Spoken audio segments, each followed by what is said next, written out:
Solid ice rain poured in Indonesia's second largest city, Surabaya, Monday afternoon, triggered panic among residents. There's no information on damages and casualties reported yet.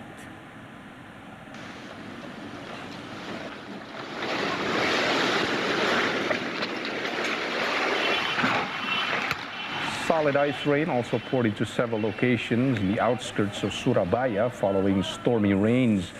Videos from local residents show solid ice scattered when the rain receded. This phenomenon covered areas of West Surabaya, Wiyung, Manukan, and Babatan in the province of East Java.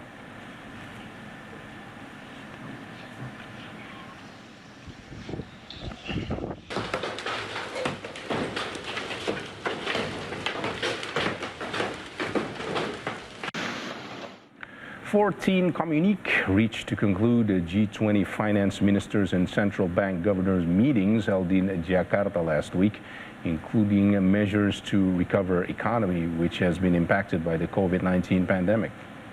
Besides considering the impact of COVID pandemic, the communique also consider arising geopolitical tensions, such as the current tensions between the West and Russia.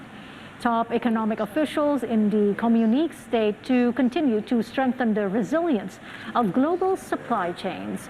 According to Indonesian Finance Minister Sri Mulyani Indrawati, during the two-day meetings, there are hot debates on three issues, including on Russia-Ukraine tensions, which impact global economic recovery.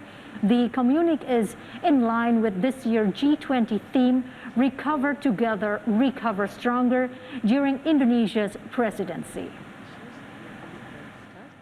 To implement this agreement domestically, as well as in terms of capacity building for their tax authority. Therefore, in this G20 meeting, we also